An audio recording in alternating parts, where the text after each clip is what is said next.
Hello everyone and welcome back to the Colorado Rockies franchise. In the last episode, we made some big time trades, got through the month of June, and are right on the doorstep of the MLB draft, which is where we are going to start today's episode. In today's episode, we might make a couple more trades happen. In fact, the trade deadline is at the end of this month. It's either the 30th or the 31st, so we need to make our decisions by then. My big concern with trading away Brendan Rodgers is that Amador is not ready, in my opinion. He's playing pretty well at AAA, a 266 average, a 320 OBP. He's having a fine season, but he's not improving as much attribute-wise as he had previously. His vision is coming way up, which is good to see. Want to see the discipline and vision get higher. His power against lefties has gone down slightly, and he's really only good at contact against righties. But we will cross that bridge when we get to it. Let's get into this MLB draft. By the way, before heading into the draft, the Rockies are 43-52, and we've won 4 out of our last 5 games. So a little bit hot right now are the Rockies. So let's add our prospects. First and foremost, the man of the hour, Jose Rosales. He is our draft rank 1, but he is not ranked on the MLB big board, meaning that I think he might fall. He definitely gets added to the draft queue. I will not be taking him with our 5th overall pick. I'm not that interested in him. He's a project. He's also not ranked on the MLB board. I think we can get way more value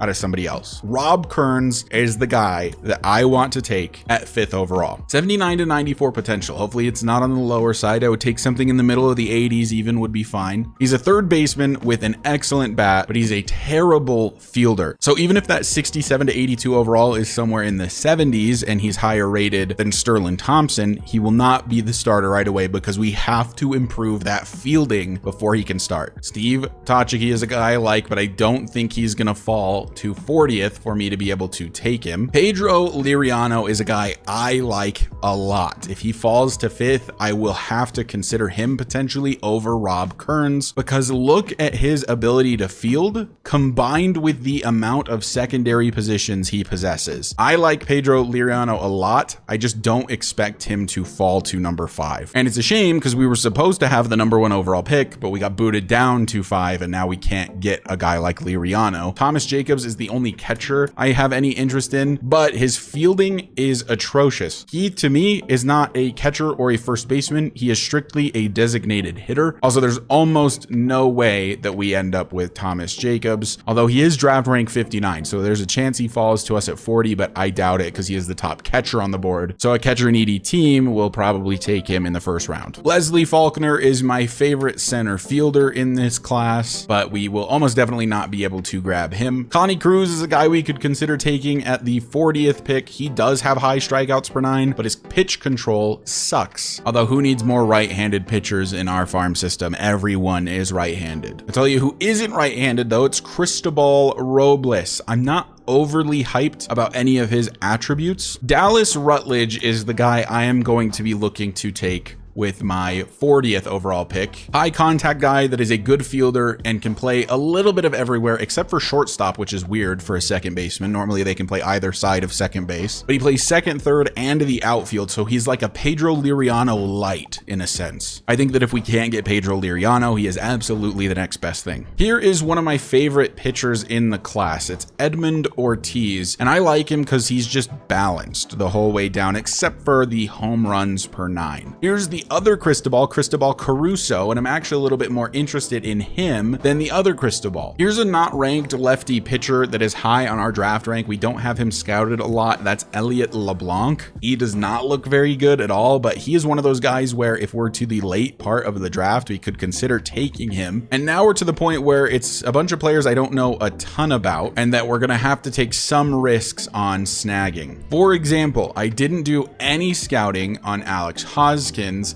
but I might be willing to take him late in the draft. And same goes for a guy like Javier Soto, but this guy is 22. You guys remember last draft when I skipped out on third baseman Michael Bridges because he was 23.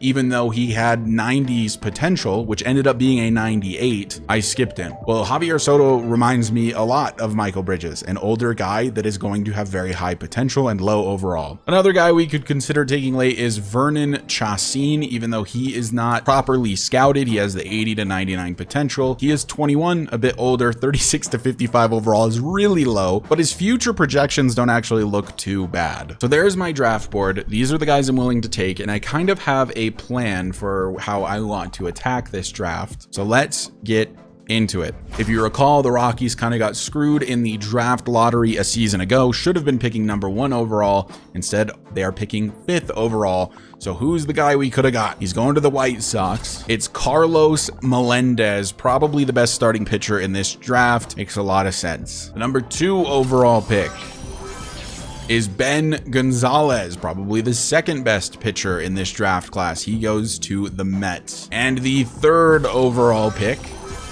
is the Washington Nationals, who do take Pedro Liriano. I figured he wouldn't fall to 5. I'm kind of bummed about it. I love these types of guys who have insane amounts of secondary positions. So it hurts a little bit, but it is what it is. That brings the Marlins up. So as long as they don't take Rob Kearns, that is my guy for this pick. The Marlins take Chad Hay, a right fielder that I did not have scouted, but looks to just be a righty masher with high speed. Interesting. I think the pick is obvious here. I think it's Rob Kearns. He is a bad fielder. We can work on that. He looks to be a very, very good bat, and he's only 18 years old. Rob Kearns, welcome to the Colorado Rockies. So I went ahead and simmed to the Rockies' next pick. Steve Tuchke actually ended up going to the Red Sox just 2 picks after us. Thomas Jacobs went to the Rays at 12. Here's Connie Cruz. He actually went a lot earlier than the MLB draft rank suggested. Sucks, I would have liked him, but he goes to the Braves. And now it is our turn again. We could take Rosales here. This is a draft class that is very deep at pitcher. Even if we don't get Rosales, I think we can get a bunch of other young good pitchers. So my pick here is Dallas Rutledge. Rosales, very likely to fall. Rutledge, similar situation to Kearns, almost definitely not going to fall much further. He's the MLB rank 41, and we are picking at 40 right now. So Dallas Rutledge, welcome to the Colorado Rockies. He is a second baseman that can play almost anywhere on the field. So now is when I think we can have a conversation about taking Jose Rosales. There's not a ton of other guys I like. A lot of the other guys I like are also starting pitchers. We could get both the Cristobals later because they're not ranked. Edmund Ortiz is not ranked. Cristobal Caruso not ranked. Elliot LeBlanc not ranked. A lot of my favorite starting pitchers were guys that we discovered internationally that were not ranked. But right here, I think I'm going to take Jose Rosales. Welcome to the team, Jose Rosales, the newest member of the Colorado Rockies. Our draft rank 1, and we got him at 73. Only 3 picks later, and we're at 76 where we pick again. The pick here, I think, is Edmund Ortiz.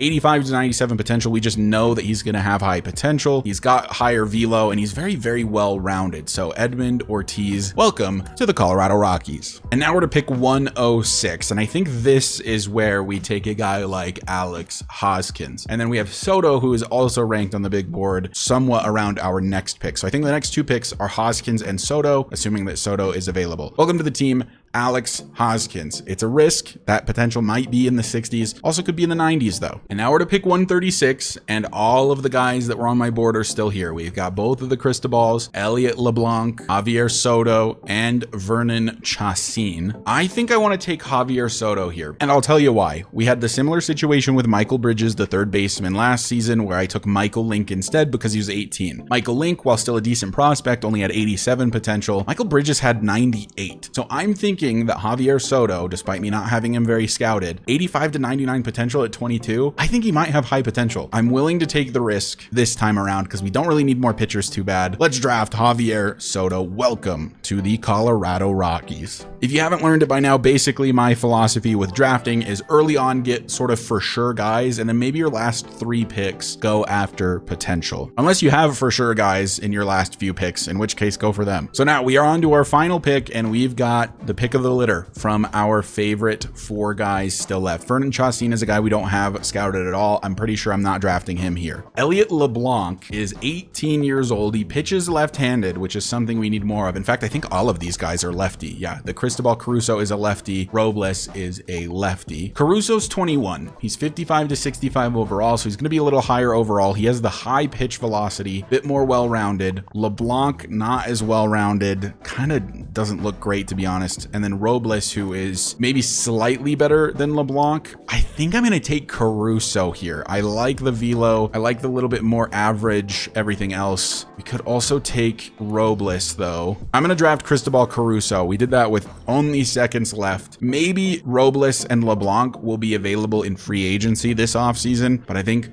that is my final pick. I'm happy with Cristobal Caruso. And there you have it. That is the rest of the draft. Elliot LeBlanc went with the very last pick to our rivals, the Arizona Diamondbacks. But it looks like the other Cristobal maybe didn't get drafted because I'm not seeing his name unless I'm just blind. I went ahead and simmed past the All-Star break. If you guys want me to play this in the future, let me know. We didn't have any All-Stars other than Caleb Ferguson. He was the only relief pitcher out of the NL that made it, but he'd get maybe 1 inning of work, so you'd only get to see one of our Rockies for 1 inning, and the AL did take the dub. Here's the All-Star voting if you're curious. In the NL for starting pitchers, you've got Freddie Peralta, Corbin Burns, Zach Wheeler, Justin Steele, and Nick Lodolo. Relief pitchers, like I mentioned, Caleb Ferguson. Closing pitchers, you've got Pete Fairbanks, Josh Hader, Clay Holmes, Rysel Iglesias, Alexis Diaz, and Evan Phillips. Catchers, JT Real Muto, Keibert Ruiz, and Francisco Alvarez. First baseman was Freddie Freeman, Wilmer Flores, and Bryce Harper. Nico Horner and Brandon Lowe at second base. Third base, Austin Riley, Nolan Arenado, Jake Berger. Shortstop, Mookie Betts and Trey Turner. Left field is Christian Yelich and TJ Friedel. Center field, Cody Bellinger and Jazz Chisholm. Right field, Ronald Acuna Jr. and Corbin Carroll and Nick Castellanos. And the DH was Christian Yelich, TJ Friedel, and Wilmer Flores. And we're not as concerned with the AL, but I'll quickly scroll through. You can pause, take a look if any of your favorite players made it. Here are the catchers, the first baseman, the second baseman, third baseman, shortstops, left fielders, center fielders,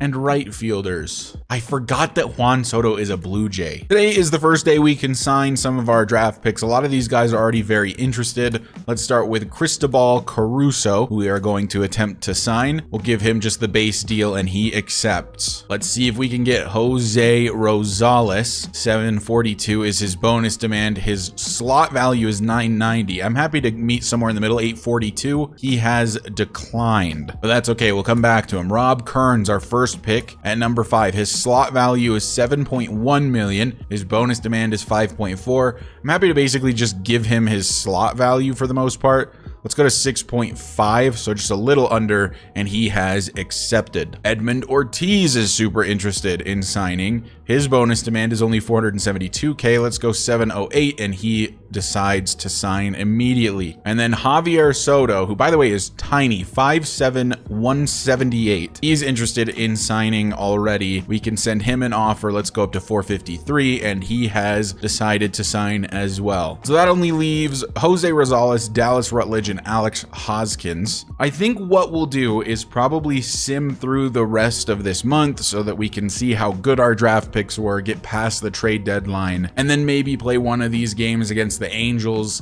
in the month of August for this episode. So let's sim a couple more days. We lose against the Orioles. Chase Dolander's ERA now up to a 9.0. He gave up all 5 of the earned runs. His struggles continue, and I think maybe we consider sending him down at the end of the month if his next start isn't better. We lose back-to-back to the Orioles, and now it's another day to sign draft picks. So let's see if Jose will reconsider signing. Let's go up to 932 for him, and he does agree. Welcome to the team, Jose Rosales. I saw a comment that said he's probably not generational, but that he likely has high potential. Either way, I will take it. That just leaves Rutledge and Hoskins, and we just have to wait a little longer. It has to be at 50% before they'll even consider negotiating. We get swept by the Orioles, and now the Nationals are offering us Kelly Aguero for Alex Hall and DeAndre Washington. I don't think we're getting nearly enough out of this deal. I'm going to decline. We are on to another day to sign draft picks, and also we are into the contract extension period, which is kind of an important one. So here is who I have put on the trade block: Brendan Rodgers. Although I have to say I am strongly considering extending him for about 2 years. Other players on my trade block include Mike Soroka, although I am heavily considering extending him as well. Glenn Otto is on my trade block. We don't have to rush anything with him though. He has arbitration left. Justin Lawrence, he's only 30 with 3 years of MLB service time, so he might still improve, and he's honestly a decent reliever. He also has arbitration left. Jalen Beeks, another guy that's 31 years old, only has 6 MLB service years. Heavily considering extending him as well for like 2 more seasons until he turns 33. John Curtis is a guy I would consider trading. He actually is regressing more than he's progressing, but he is definitely a guy I would look to trade. And I've also got Carson Kelly here. I'm just not overly attached to him as a backup catcher. And here is the trade block. I'll tell you, there's a few guys I'm interested in. Jackson Holiday, for some reason, is on the trade block. I don't actually think the Orioles will trade him away. One guy I am super interested in that is on the trade block is Dalton Rushing. The only unfortunate thing is that he is in the Dodgers minor league system, but they have 2 guys ahead of him on the depth chart, so that kind of makes it seem like they maybe don't need Dalton Rushing. The only player that they want is Benny Montgomery. This doesn't make any sense. I am taking a 90+ potential catcher from a division rival, and all they want in return is a center fielder with C potential that is worse than overall. Like, I know bad trades happen, but this is really bad. I think some of that has to do with their budgetary restrictions. Their budget is super tight, so we couldn't even trade them Brendan Rodgers because it would put them in a big time salary hole. So I think that the trade suggestion is only saying this Benny Montgomery one because it's the only one that fits in the Dodgers budget, because they don't need Benny Montgomery. They've got James Outman, who's only 27.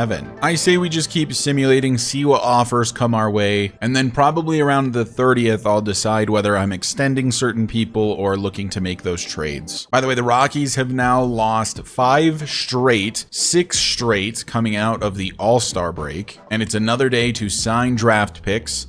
Hoskins is now interested, and we will offer him the $654K he is demanding, and he will accept. Welcome to the team, Alex Hoskins. Will we lose our 7th straight? We do indeed. My goodness, the month of July is being bad to us. And we make it 8 losses in a row. No, we did beat the Rangers before the Red Sox offered us this. This is weird. They want to just give us Connor Wong, who I looked at has 87 potential, or maybe it was 88. Either way, it's mid to high 80s B potential, but he's 28 years old, 69 overall. They want Carson Kelly, who is 30 with C potential and costs more money. It feels a little pointless because he's just gonna sit behind Mejia, and while that would be fine for a younger guy like Kyle Teal, I don't necessarily like it for Connor Wong, who is 28. I would much prefer getting Kyle Teal from the Red Sox if I were to get anyone. I'm gonna decline this because I don't think it makes a lot of sense. It's another day to sign draft picks. Rutledge is the last guy left, and let's offer him this. He has declined for now, but that's okay. Another loss, this time to the Rangers after beating them in game number 1. By the way, Dollander now up to a 10.08 ERA. He'll get one more start against the Dodgers. We'll have to see how that goes.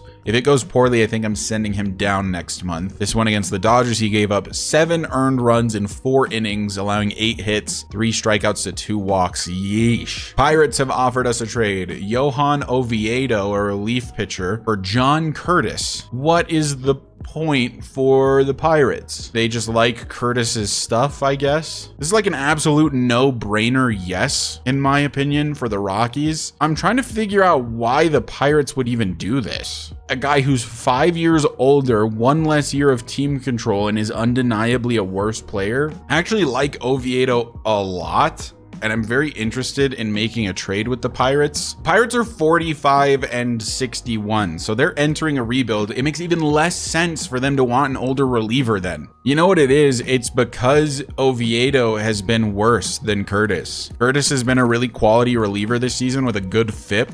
a good whip and a good ERA. And Oviedo has not been a good reliever this season with a 4.2 ERA, 1.47 whip, and a 4.5 FIP. I definitely need to consider more how a player is currently playing. I still don't think it makes a lot of sense for them to want Curtis. If they were contending and they were looking to swap relievers to get one who's actively playing better, that makes sense. They're a bad team. They're almost as bad as us. So why are they looking to get a reliever that's playing better than Oviedo when Oviedo's much younger? So because I feel a little bit bad, I'm going to throw in Michael Prosecki, a starting pitching prospect we have that's 23 with C potential. I know I don't have to do this according to the game. He's not playing particularly well, but he's a guy they could develop. So now they get a reliever to replace a reliever, and they get a starting pitching prospect, which we personally do not need because of the amount that we have drafted. I think there's honestly still an argument to be made that we're fleecing the Pirates, but I'm going to make this trade happen. Welcome to the team, Oviedo. We're now quite a bit younger at reliever than we used to be. We've got a 28-year-old, a 30-year-old, and a 27-year-old as our top relievers. We might still trade Beeks, but I'm sort of leaning towards extending him. Let's see if Rutledge will finally sign. We'll go up to 2.16, and he does sign. So officially, the Rockies have signed their entire draft class. Dollander loses yet another, but his ERA came down, so I'm wondering how many runs he actually gave up. He gave up 4, struck out 4, and has finished this month with a 9.81 ERA in 4.1 innings pitched this outing. That's enough of Dollander for me. He has been awful. I do not want to stunt his growth. We're going to send him back down to AAA. I'm okay with using a minor league option because he's going to be on the team next season regardless. And we're going to bring up Satchel Paige to the MLB to replace him as the starter. Also, there's a conversation to be had about converting Oviedo to a starting pitcher with the 80 stamina that he has. Michael Tolia has sustained an injury, shoulder inflammation. It appears he'll be out for about 1 to 2 weeks. We'll put him on the 10-day. And the Astros are offering us Dari Lorenzo for Justin Lawrence. Would you look at that? A reasonable trade. Lorenzo has 82 potential. Could be a platoon guy in the future, theoretically. For Justin Lawrence, who is honestly a pretty good reliever. This is a dude that would have to sit in the farm system for probably 3 more seasons. I'm gonna say no to that one. It's a decent offer though. We are officially to the trade deadline, a victory over the Dodgers. So since the All-Star break, we are 2-10. So Jalen Beeks is reasonably inexpensive, especially considering how well he has been playing. Definitely don't want to sign him for 5 years. I don't even know if I want to sign him for 3, because you got to consider this contract takes effect next season. He'll be 32, and then he'll play for us again at age 33 if we do 2 years. So even though he wants a little bit more money for 2 years, I think that's really all I want to offer him is 2 years. And I'll offer him just a chunk more. We'll go up to 5.5 million, and he'll definitely be a bullpen guy. Let's offer Jalen Beeks this contract. He might not be a part of the long-term future, but he's been so quality as a reliever. I'd love to have him stick around a little bit longer. It's important to have a good bullpen, and he has been good. He has decided to accept. Welcome back to the team, Jalen Beeks. The cool thing about Brendan Rodgers is that the less years we offer him, the less money he wants. So I can sign him for 2 more seasons through age 30. At worst, he's a really good platoon guy behind Amador. At best, we trade him for something even better, but I don't hate re-signing Rodgers here. So let's offer Rodgers $11.1 million over the next 2 years, and he has accepted that. And then there's Mike Soroka, and he wants a good chunk of change, and he also wants less money the less years we offer him. Do we just keep giving him like 1-year deals maybe?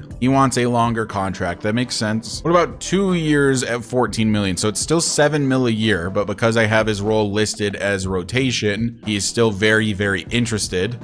And he will accept. So for the next 2 years, we've got Soroka under contract. So that is pretty much determined that I won't be making any more trades unless one good one comes in here at the trade deadline. Let's sim through the date. The Isotopes don't have a valid lineup. We'll auto fix that. Amador, well, good thing we didn't trade Rodgers. Amador just tore his hamstring and he will miss the rest of the season. So we couldn't call him up if we wanted to. 60-day IL for Adael Amador. Thank goodness we re-signed Rodgers. Orioles offer us Samuel Basayo for Glenn Otto. Glenn Otto does have arbitration left. Basayo is 80 potential. I actually don't completely despise this trade. We've got a lot of up-and-coming pitching prospects. We get a catcher that is only 20 years old, already a 70-ish overall, and has low B potential at 80. Is he going to be the catcher of the future? Maybe, but probably not. Is he a platoon guy? Probably, yeah. And then we get rid of Glenn Otto, freeing up a starting pitching spot for maybe Quinn Priester. I don't want to bring Dolander back up yet. Yeah, let's do it. Glenn Otto gets sent to the Orioles, and we get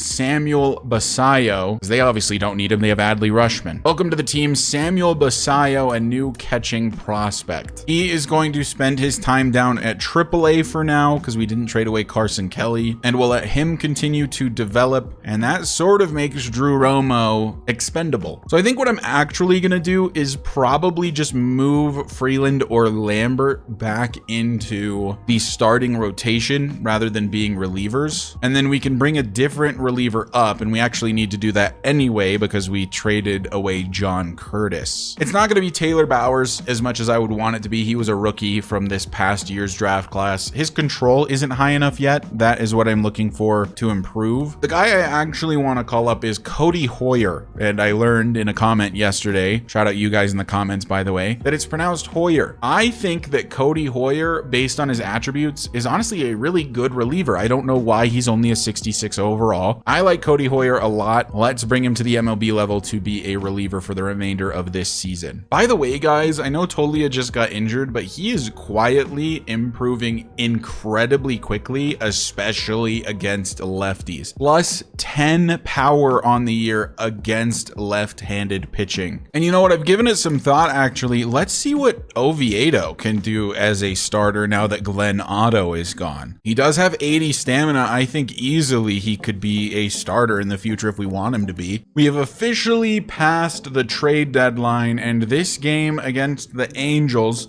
would be the starting pitcher debut of Johan Oviedo. So let's go ahead and play this. It is the one game in between us finding out how good our draft picks are, but I do want to see what Oviedo has, and if he's going to be a starter, then we'll have to play this game. Welcome everybody to Anaheim, where the Rockies face off against the Los Angeles Angels. The Rockies have fallen from grace this season. They're 46 and 63. The Angels still in the hunt for a wild card spot at 54 and 56. Max Fried is the starter on the mound for the Angels. Let's see if the Rockies can get some hits going. Ahmed Rosario is the first man to face him, batting a .310 on the season.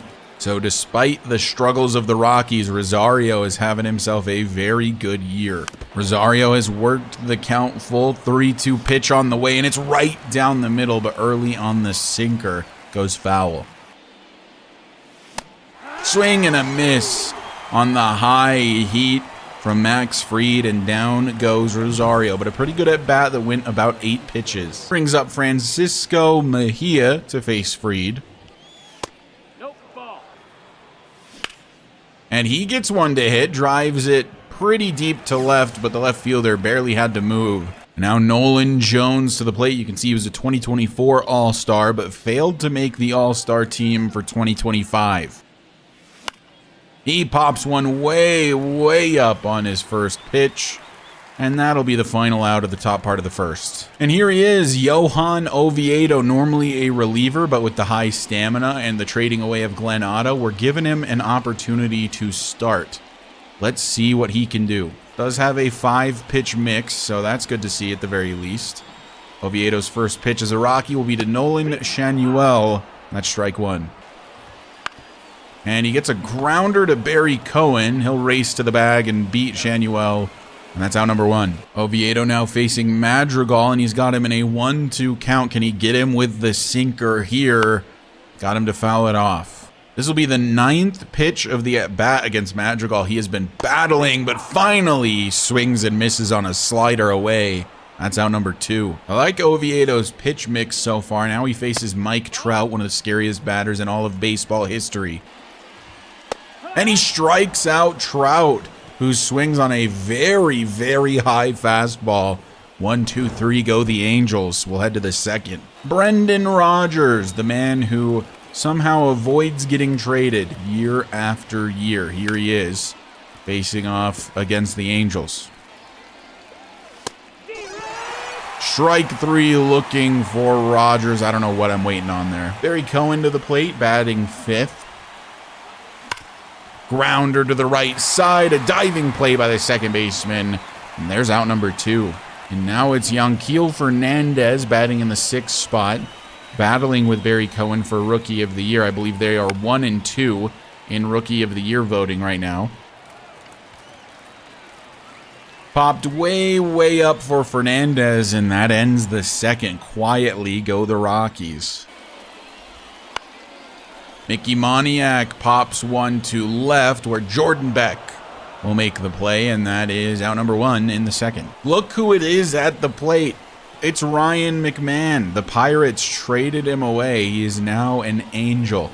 I'll have to remember to show you guys the transactions that happened. In fact, maybe he didn't get traded. Maybe he just got released by the Pirates and the Angels picked him up.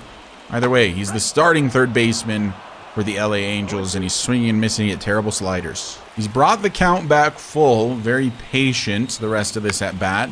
Fouls off a sinker. And he finally dribbles a curveball onto his former teammate Brendan Rodgers. And there is out number 2.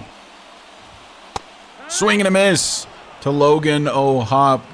And that is the final out of the inning. Quietly go the Angels. Not one base runner yet as we enter the third. Maybe that man is Ezekiel Tovar. Swing and a miss on a circle change that fell out of the zone, and that is a strikeout for Fried. Which brings up Jordan Beck playing out in left field today. Swing and a miss on a fastball after battling for an entire at-bat. The count was full. I think that was the 8th pitch. But a good fastball gets Jordan Beck, and now it's up to Sterling Thompson to maybe become the first base runner of the day for either team. And Sterling Thompson will be the first base runner for either team as he cracks this one into left center field. And that's down for a double for the third baseman, Sterling Thompson. First base runner of the day. We get back to the top of the order, and we've got a runner in scoring position. Then Ahmed Rosario bat him home, perhaps. Got one right down the middle. Is that going to get into the gap? It is punched to the side by the shortstop, so the run will not score, but everyone is safe. And that'll bring up Francisco Mejia with runners on the corners and 2 gone in the inning. Mejia has been struggling recently, batting a sub-200 in his last 30 plate appearances, but has been relatively good on the year, but maybe it's time to consider pulling him out of the number 2 spot in the lineup as Rosario is back safely. Got one right down the middle, but not nearly enough power on the swing right to Mike Trout in center field. That ends what looked like a promising 2-out rally. Into the fourth now, still no runs for either team. Can Nolan Jones break that up with a solo shot? Grounder on to second, and Nolan Jones not going to break up the 0-0 tie. What a snooze fest this one has been. Sterling Thompson, the only one on either team to make really good contact so far. Cohen had a chance there, but was too early on the swing. Cohen has 7 stolen bases on the year, which is good for a third on the Rockies. I think that just goes to show how slow we are as a team. Cohen reaches for a curveball. Is that one going to get to fall in? No, it is not. We're through 4 Rockies innings with no runs. Let's see if they can hold the Angels off the scoreboard still. Johan Oviedo, perfect through 3 innings thus far, and I know it's a bit of a jinx to say that. You'll see that the energy meter for Oviedo is already kind of that yellowy color. I believe that's because he's a reliever. So he is considered at low energy at about half of his energy. But in reality, it's not truly low. I don't know if it affects him differently, though, since he's listed as a reliever. Maybe I should temporarily list him as a starter if he is going to start for the remainder of this season. Or I could just put Peter Lambert as a starter for now. Swing and a miss to Nick Madrigal. And that's another gone for Oviedo. And now he faces Mike Trout. If anybody was going to break up the tie, I think it would be him. If I had to pick anyone in the game from either team, that was nearly a hit. A hit by pitch, I mean. Grounder through the gap, gets past Barry Cohen. And there you have it, the first base hit of the day for the Angels. It is Mike Trout. Still 0-0, but at least it's not a perfect game anymore if you're an Angels fan. And on the immediate next 2 pitches, it was 2 pitches later, he leaves a fastball hanging over the middle, and the tie is broken. The shutout is broken. The no-hitter is broken. It's 2-0 Angels off the Mickey Moniak bomb to right center field. Maybe the low energy thing is an issue if he's listed as a reliever, as Oviedo may be getting tired, losing his best stuff, left a fastball just hanging right down the pipe. Look at where that fastball was. I don't know if anything could be more middle. Perfectly dead center. And now he faces the former Rocky, Ryan McMahon. Let's see if he can keep the 2-out rally going. And that one is foul. He will pop one up into foul territory behind first base. Rogers is underneath it. And that is the end of the 4th. But 2 runs given up by Oviedo. Mickey Moniak hitting a bomb immediately following the Mike Trout base hit. Yanquiel Fernandez pushes this one into left, and that'll be a leadoff base runner for Colorado, finally, here in the 5th. Ezekiel Tovar popped out to left, so we move on to Jordan Beck. 1 gone with a base runner on first. He gets one to hit. Pushes his into right, and the diving play gets through. This is probably going to score a run for the Rockies. I'm trying to send... What is the automatic base running doing? What is it doing? Oh my goodness, it just screwed me. Did you guys see that? That was insane. It tried to send Yanquiel Fernandez back to second despite the thing under his name saying home. Maybe I should just go back to controlling the base running. I kind of like it on automatic, but man, that just cost the Rockies a run. Fernandez definitely would have scored, and now Sterling Thompson will have to bat him home. You could clearly see though on the little diamond, Yanquiel Fernandez had home underneath his name, and he backed up to second, which then screwed up Beck, who was gonna go to third. Instead, it's second and third for the Rockies. And we are not going to send anybody home there. Sterling Thompson will pop this one up in the infield. And the Angels might be saved from losing a run. That is insane from the auto base running. I'm so frustrated about that. Ahmed Rosario at the plate. Got one to hit. Drives it to left. Is it going to get down? It's not. And the Rockies would have likely only gotten 1, but instead get 0. And it's still 2-0 Angels. Let's see if Oviedo can get through the 5th. He has 80 stamina, but that stamina bar has been dropping like crazy. He has thrown nearly 70 pitches. In fact, this should be his 70th, and that's way inside. But it looks like being a reliever does actually affect how the stamina rating works, from what I can tell. Because he is missing like crazy. He missed terribly against Moniak, and that's a 4-pitch walk. I will give him 1 more batter. If this ends in a base hit or a walk, he is done. So we're now just going 1 batter at a time. We've got a couple people warming up in the pen. That was a hanging circle change that was just way early on. I do like Oviedo's pitch mix a lot. Man, that is right on the edge. How does he not swing? This one is popped up to right. Jones going to be underneath it. That's out number 1. Gets it back into Barry Cohen. Left one right down the middle again. Lucky he wasn't punished by Joe Adell. And that's out number 2. This time it's a fly out to left to Jordan Beck. This is definitely the last batter that Oviedo is going to face today. It's a good circle change to start the at-bat. Suddenly Oviedo painting the corners. Let's see if he can go high outside fastball. It's fouled off. On the corner, strike number 3 looking. And there you go. No more runs given up for Oviedo. He'll have given up 2 runs, but the best he can do is a no decision because he's getting no run support from his offense. Mejia cracks one back up the middle, and that's a leadoff base runner again for the Rockies. We saw how this went last time, though.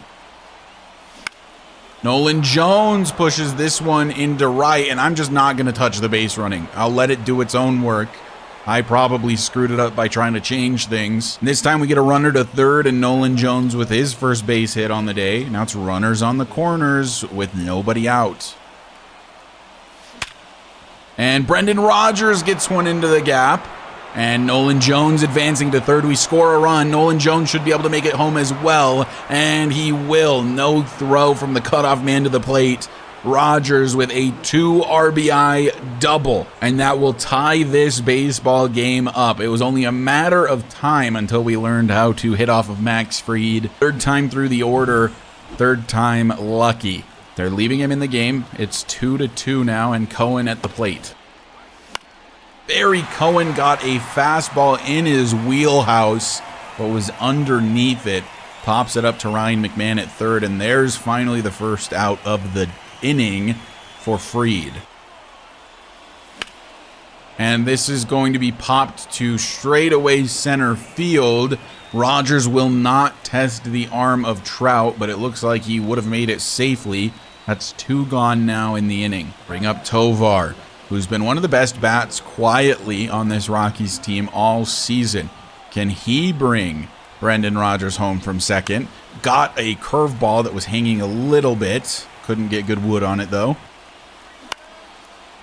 Tovar hits this into left. Will it get down? It does. Rogers is going to test the throw to the plate offline, and that's another run scored for the Colorado Rockies. Ezequiel Tovar coming up clutch, and now it is 3-2 for Colorado. They've taken the lead in this inning, and Jordan Beck keep it going for the Rockies. Tovar taking off to run, and he is safe at second. That was strike number 2 on Jordan Beck, though. Beck making Fried throw a lot of pitches. Fouls yet another one off. Count is still full. Fried up to 85 pitches thrown. Now he was under 60, I want to say, at the start of this inning.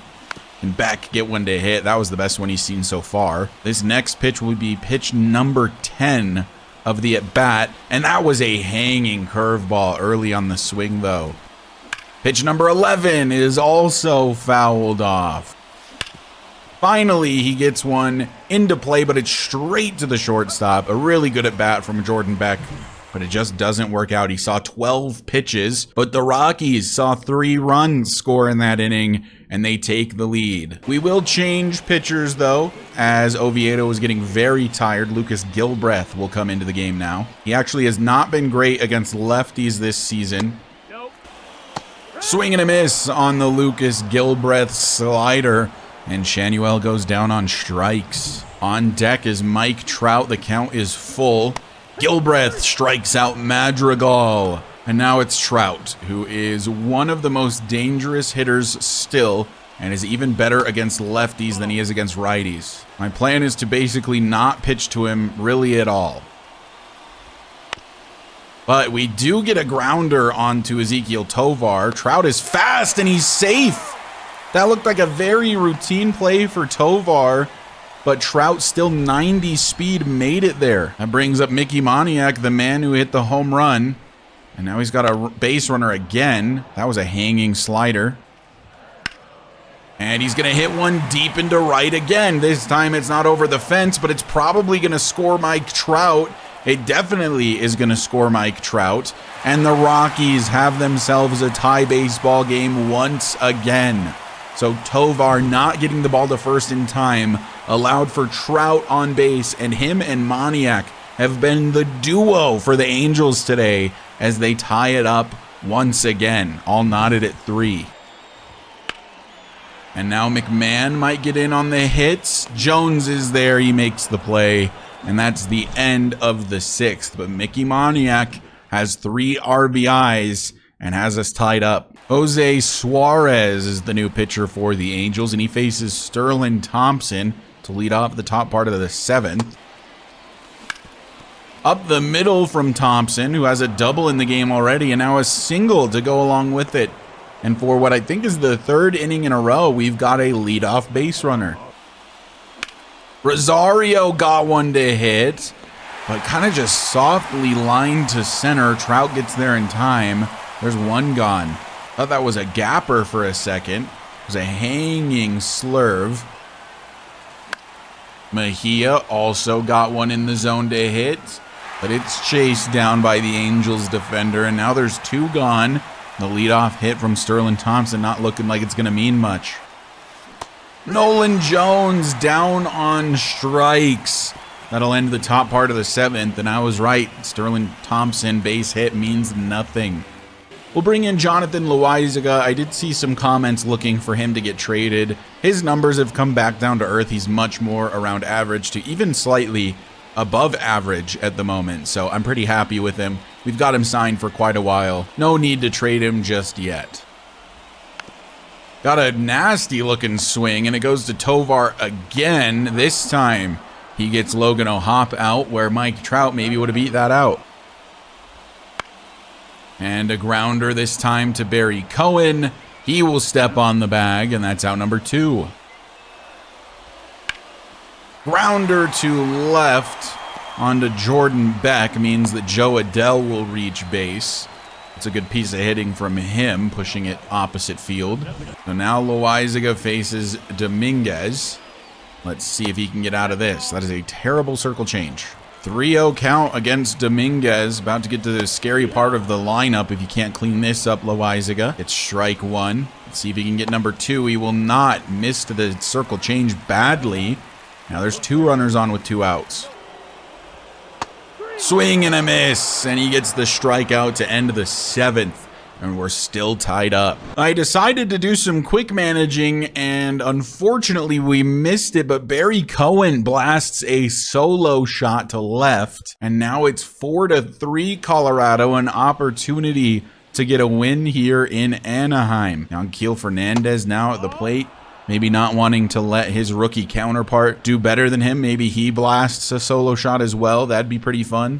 Back-to-back solo homers from the Rockies. Ooh, that would have been the one had it stayed fair. He does get one to hit. This is relatively deep to right field, but not deep enough. Just in front of the warning track. Fernandez goes down. 4-3 Colorado. Tovar bounces one back up the middle. Shortstop makes the play, but the throw is offline, pulling him off the bag. That's considered an E6, so not a base hit for Tovar, but he does reach base. Jordan Beck gets a soft bouncer onto third. McMahon should make that play easily. He does. And that ends the top part of the 8th. We'll bring in Justin Lawrence to try to set up Jalen Beeks. Lawrence has been a decent setup man this year, was not great as a closer a season ago. We had a couple opportunities to trade him away. I decided to keep him. Hopefully he can make me proud. Misses with 2 sinkers back to back.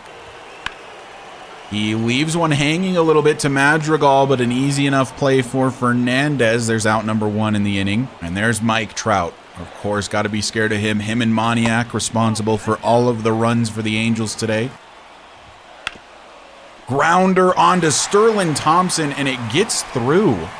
I'm not sure why he was playing the line so much. Was he expecting it to go that far to the left? If he's playing in his normal position instead of this weird shift, he's making that play. I'm not sure why he's positioned the way he was, but now we're in the same scenario as the last couple times where Moniak has the opportunity to score Trout, who keeps reaching base. Grounder onto Cohen. Normally I don't trust his arm, but we're going to here, and it's a double play. 3-6-3 Cohen, Tovar, Cohen. And that's out of the inning very quickly for Justin Lawrence. Can the Rockies get Jalen Beeks some run support before the save attempt? Thompson on a slurve that was quite high in the zone. Flies out to center. Trout has range.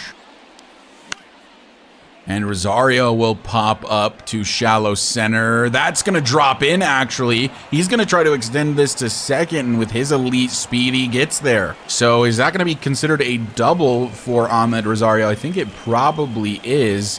Yeah, 20th double on the season for Rosario. Francisco Mejia has worked the count full, has continued to foul off pitches. This time he grounds on to third. An easy play for McMahon is thrown out of play, and Rosario gets to advance to third for free. McMahon, a normally very sure fielder. We know this from his time in Colorado.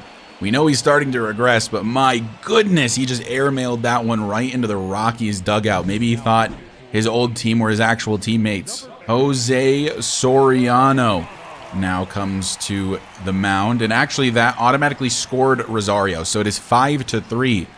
I thought Rosario would just advance to third, but it actually advanced him home, so it cost the Angels a run. And now instead of 2 outs and a runner on second, it's still 1 out with a runner on second and an additional run scored for the Rockies. A really, really bad error from McMahon. Grounder back up the middle for Nolan Jones, and that will be out number 2. Rogers got a slider right down the middle. This is deep to right, but not deep enough. There ends the top part of the 9th. The throwing error from McMahon allows another run, and he's the first man due up to face Jalen Beeks, who's going for a save. So here he is. 203 against righties, so a little bit opposite for him, honestly. His numbers have come a little bit back down to earth. He's still been an excellent reliever and closer for us, though. He'll face Ryan McMahon, who is absolutely horrible against lefties now. Take a look at this from McMahon. 29 contact against lefties, 41 power. Still really good at mashing righties. Absolutely horrendous against lefties. Beeks has a 3-1 count versus him, though. Not controlling his pitch as well. Left one hanging up a little bit, but not great power from McMahon there, and Fernandez gets the first out of the 9th.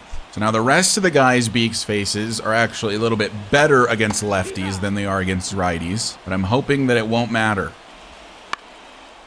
Barry Cohen makes a diving attempt, drops it down, and Jalen Beeks covers first. What a play by the rookie, Barry Cohen. A diving attempt, couldn't glove it, but stopped it in the infield. And an out is an out. That is now 2 gone in the inning, and it's up to Zach Neto to get a rally going for the Angels, or it's game over. Beeks left a slider up in the zone a bit, but Fernandez gets to it in center, and that is a dub for the Colorado Rockies over the LA Angels. Unfortunately, I didn't get to show you guys the Barry Cohen solo shot. I was looking to quick sim to see if the Rockies got a base runner, but instead of a base runner, Barry Cohen just blasts one to left and gets the run scored, and we ended up scoring another run anyway, but it sucks that we didn't get to see that one. That's the problem with trying to do some quick sims to speed some things up, that we'll miss some solo shots like that from time to time. So Jonathan Loaizaga gets the win. Only pitching 1 inning, he had a walk, a strikeout, and a hit given up, but no earned runs. Cohen's the player of the game with that solo shot in the RBI, which did take the lead for the Rockies, so that makes sense. Here's the box score. Literally every Rocky got a hit today. No walks drawn, though. 2 hits for Rosario, Mejia, and Thompson. Johan Oviedo, 5 innings pitched. Allowed only 2 hits, but gave up 2 earned runs with those 2 hits and had 6 strikeouts through 5 innings. Bullpen was good in relief, and it was just really a good day all around for the Rockies for the most part. The offense didn't score nearly as many runs as they probably should have with the high hit numbers, but a win is a win, and I will take it. So here's what I'm going to do with Oviedo. I'm going to change him to be a starting pitcher because he has the high stamina, and I'd like for him to be able to start from time to time potentially, but if he's listed as a reliever, I guess their stamina bar works differently in the actual game because he got tired like instantly because he's considered tired when he's at about half stamina if he's a reliever. He actually moves up to an 81 overall as a starting pitcher. That is insane. What an absolute steal of a trade that was. Maybe he is just a kind of ace of the future for the Rockies. He jumped from, what was he, like a 72 reliever to an 81 starter. So I think for the rest of the year, he will start because we sent Dolander down and now Satchel Paige is in. But anyway, the most important thing is that we can now view our draft picks. How do you think we did? We did very well. Again, it looks like Javier Soto has 99 actual potential. Hodgkins 94, Ortiz 92, Rosales 92, Kearns 87, Caruso 88. Our worst pick was Rutledge in terms of potential. His is 80. Let's go player by player. Rob Kearns, very, very good bat out the gate with high discipline, but he is a horrendous fielder. 32 fielding, 40 reaction. His arm isn't the worst, but it's not great either. Could he start at the MLB next season? Yeah, probably. Will he? No, definitely not. While he would be a good bat as a DH, I want him to be able to play third base. So I will probably have him down at AA to start the season, work on his fielding. We could even maybe have him play in left field where it's a little bit harder to get errors so that his fielding might be likely to go up since left field is a secondary position for him. But if nothing else, he could just be a future DH. Dallas Rutledge is a good contact hitter already, has decent vision and discipline already as well. He is in kind of a similar boat, just needs to get a little bit better at fielding. I actually weirdly think that Rutledge is maybe a touch more MLB ready than Rob Kearns, but does need to work on the fielding. A big part of why I drafted him is because he can play so many positions, and I'd like him to be able to play those at least at a relatively decent level. So he, similarly to Kearns, will probably be at AA next season despite the 67 overall, which is actually relatively high. Also, let me know your guys' thought on quote unquote training him to be able to play shortstop as well. We would have him play the whole next season as he is, and then we could say hypothetically he worked with somebody to learn how to play shortstop. Just let me know what you think. I don't want to cheese the game, so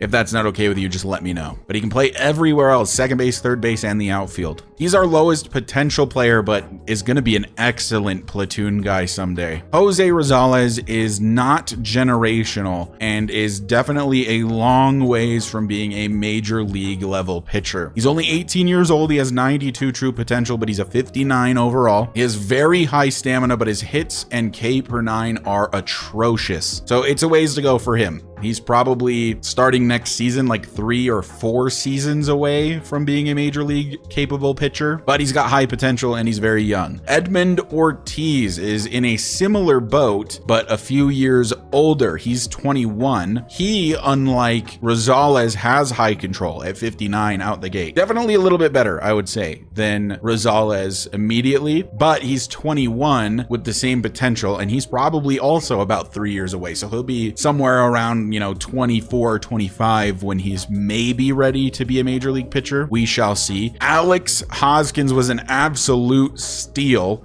94 actual potential, 58 overall. He, unlike many of the others, is immediately a decent fielder relative to his 58 overall and needs to work on the bat a bit more. Low vision, low discipline, low power, low contact. He's a good fielder. He's got very high potential, but it'll be a while before we see him anywhere near the majors. But he does theoretically have a higher ceiling than Ezekiel Tovar with the 94 potential, where I think Tovar's is like 87 or 88. And then Javier Soto, 99 actual potential, but the man is not very good. He is a 54 overall. He's actually a very good fielder relative to that at 70 fielding and 71 reaction. He has a horrible arm. He can play the other 2 outfield positions, and he is tiny, 5'7", 178. Bad contact, bad power, bad vision, bad discipline. So the thing you gotta take with like a grain of salt, you see that he's 99 potential and you're like, wow, what an absolute gem, what a steal.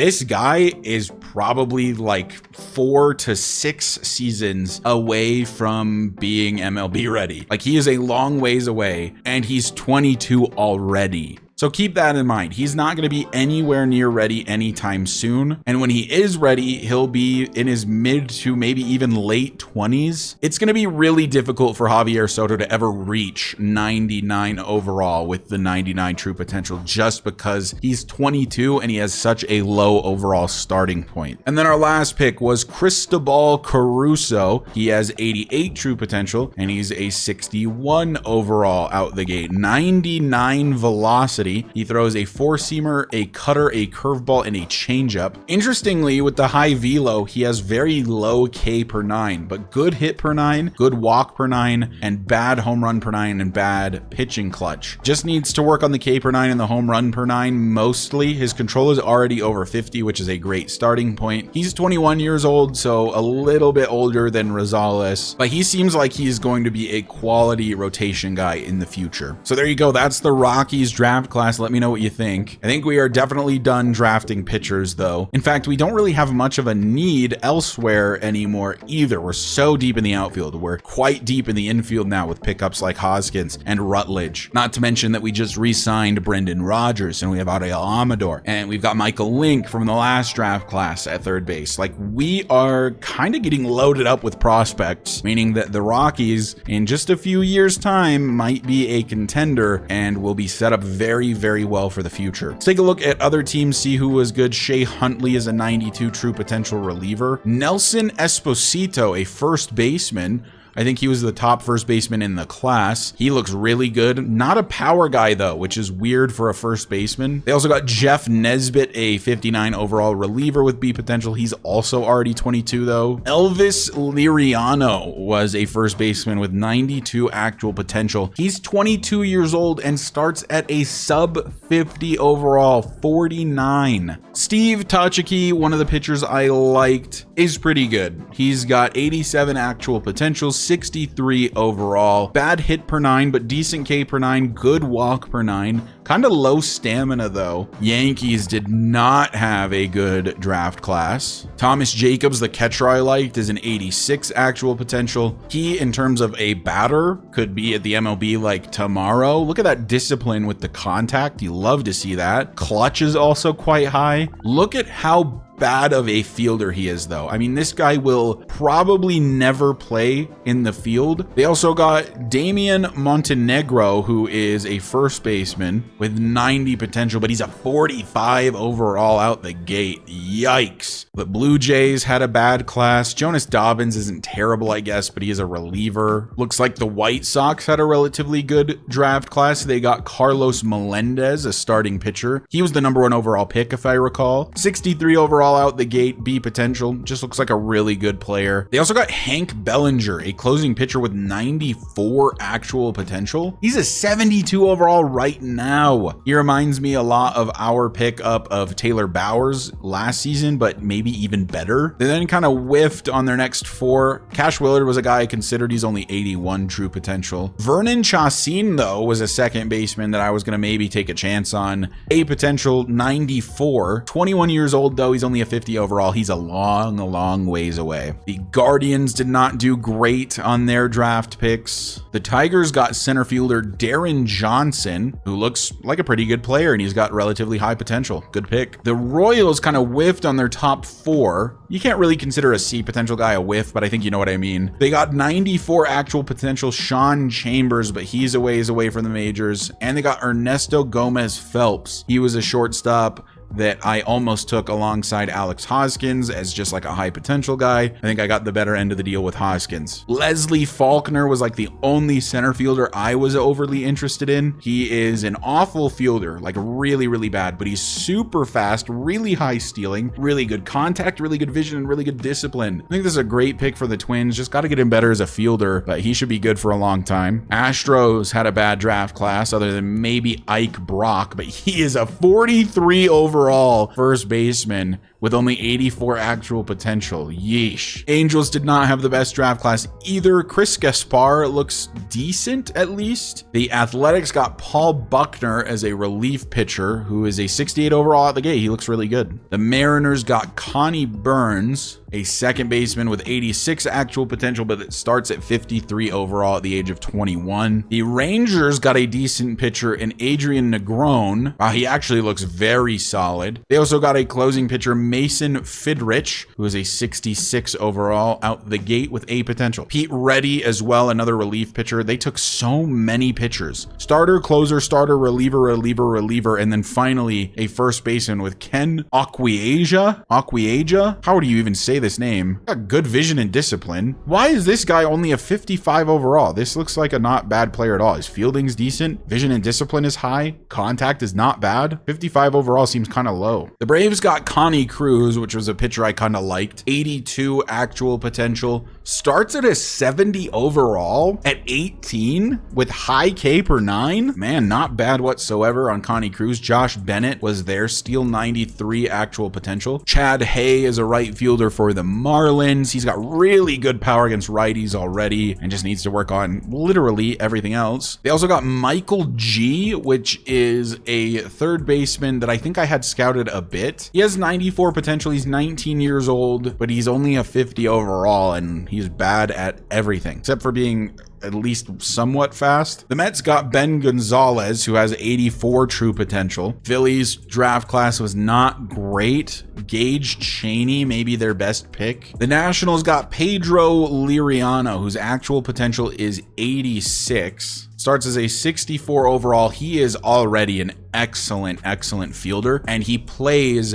everywhere. The Cubs got Percy Hogan, a second baseman with A potential, 53 overall. The Reds whiffed like completely on their draft class, failing to sign 2 of their guys. They got a guy with 60 actual potential as their top pick. That is brutal. The only one that they really hit on is Guillermo Valladares, what a name, and he is a long ways away from the majors. 44 overall at 22. Oh my goodness. The Brewers hit on their first 2 picks. They got Evan Coppola, who's a starting pitcher with high B potential at 63 overall, looks pretty good, and Hiroki Yokoyama, who's a closing pitcher who's 18 and is already 66 overall with super high K per 9. The Pirates got a couple good young starting pitchers in Javier Murillo, as well as Noah McCormick. Also got Orlando Rosales, which was an outfielder that I liked. I'm kind of glad I didn't end up with him though, because he's only 52 overall at 22 years old and only 84 potential. Cardinals didn't have a great draft either, other than Greg Gillette, a right fielder straight out of high school who is a long ways away from the majors, but he's only 18. Diamondbacks had a couple good picks. Vladimir Chassin looks like a decent player. 74 overall. Screw decent. This guy is very good, and he's a good fielder. He's a good contact hitter. He's an okay power hitter. Discipline and vision a little low. 84 actual potential. This guy's going to be a problem for us in the future, surely. Vaughn Bradley, an 18-year-old, 52 overall, but has 88 potential. And then Elliot LeBlanc. I was picking between him and Cristobal at the end. I guess I picked the wrong one. Looks like LeBlanc is just straight up better, to be honest with you. Has higher potential,